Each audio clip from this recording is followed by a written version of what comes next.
Assalamualaikum warahmatullahi wabarakatuh. Kelompok kami akan menganalisis beberapa foto yang sudah diberikan pada dosen.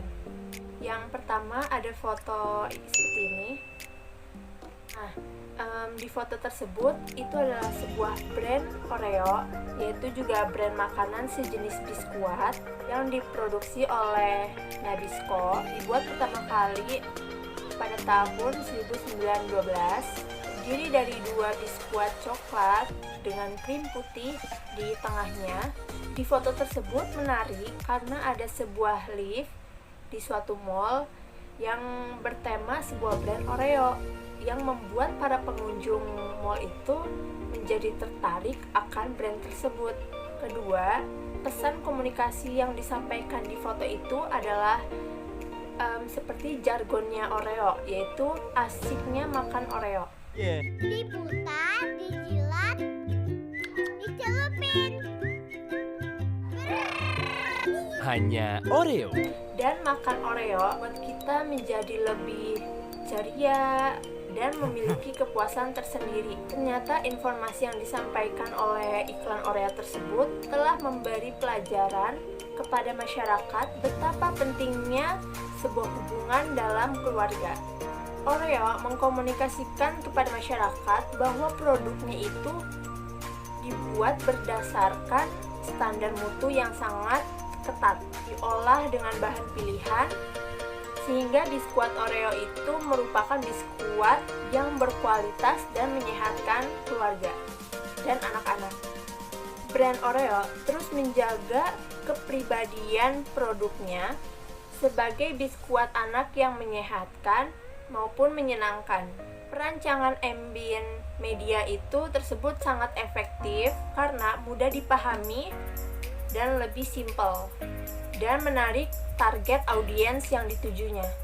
Nah, gambar yang kedua, di situ ada seperti lift ataupun elevator di sebuah mall dan itu bertemakan Superman.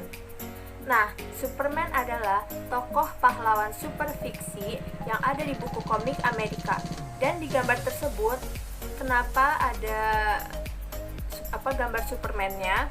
Itu supaya lebih kreatif lagi liftnya dan membuat pengunjung mall itu yang menaiki lift menjadi tertarik dan menyukai tokoh fiksi tersebut. Menurut saya pesan komunikasi yang disampaikan untuk audiens itu seperti untuk menarik perhatian seperti film Superman, supaya para pengunjung itu tertarik akan film Superman. Bisa juga untuk mempromosikan suatu buku komik Superman, bisa juga untuk lebih kreatif aja, lebih kayak sebuah pajangan untuk menarik para pengunjung supaya di lift itu tidak kosong gitu. Jadi dibuat seperti itu supaya pengunjung lebih tertarik, lebih menyukai lagi pahlawan dari Superman itu. Dari segi pendekatan komunikasi, perancangan ambient media itu cukup menarik juga, cukup efektif dan lebih kreatif lagi karena enak dilihat gitu jika sebuah lift dikasih gambar-gambar yang lebih menarik. Seperti tadi contohnya itu Superman.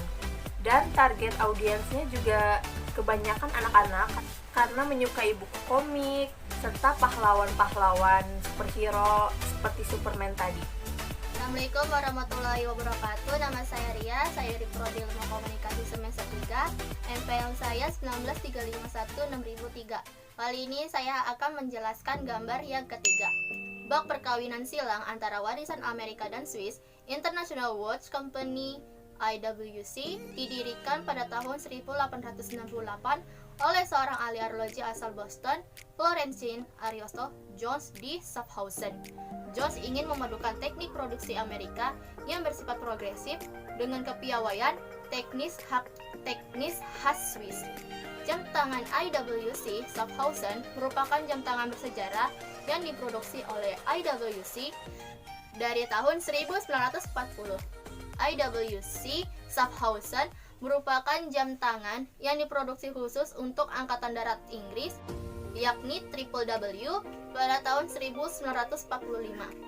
Dan jam tangan kronograf diproduksi pada tahun 1994 yang merupakan jam tangan pertama untuk pilot. Bentuk pesan yang ingin disampaikan adalah bahwa waktu itu sangatlah penting, terutama untuk para pilot. Para pilot dan navigator menggunakan jam tangan jenis ini bukan hanya untuk sekedar jam tangan biasa, namun juga sebagai alat bantu mereka dalam mengatur waktu dan posisi penerbangan. Jadi kita sebisa mungkin harus memakai jam tangan di saat kita sedang melakukan kegiatan di luar ruangan agar kita bisa mengetahui waktu setiap saat. Menurut saya, perancangan ambien media tersebut sangatlah efektif dalam menyampaikan pesan kepada audiens, dan penyampaiannya pun sangatlah mudah dipahami, dan target audiensnya pun bisa sampai mencapai target yang diinginkan. Perkenalkan, nama saya Jessica Gazela dari Universitas 17 Agustus 1945. Pada kesempatan kali ini saya ingin menjelaskan tentang ambien media. Nah, latar belakang perancangan ambien media pada Mini Cooper sebagai suatu media pendekatan komunikasi visual.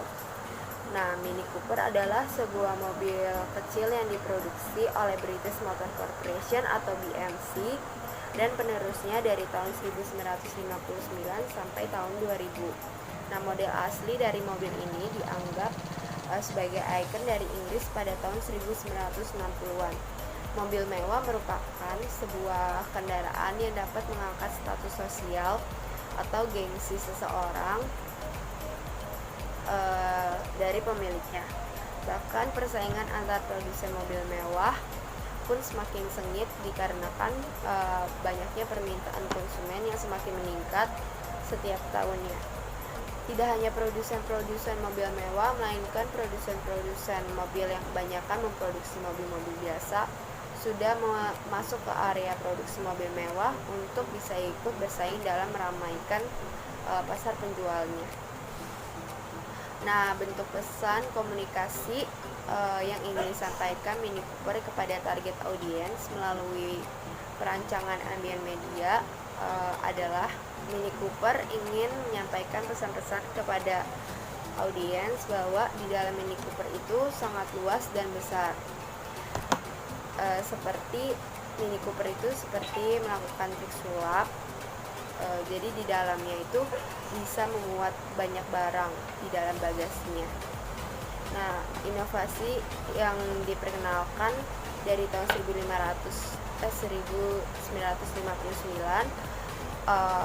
oleh Mini Cooper seperti memutar mesin ke samping, terus ada tata letak roda di sudut yang terjangkau, terus diciptakan juga untuk tujuan tunggal sebagai ruang penumpang sebanyak mungkin. Jadi Mini Cooper itu sebisa mungkin memuat banyak penumpang. Jadi mobil itu bisa muat banyak orangnya.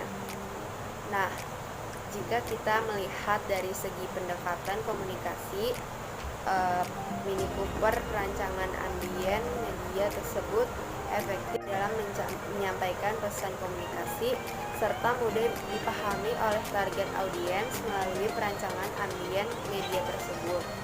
Nah, menurut saya juga perancangan ambien media pada Mini Cooper itu sangat efektif dan menarik, serta target audiens yang dicapai pun bisa sampai ke target yang dituju. Demikian penjelasan dari saya, kurang lebihnya mohon maaf.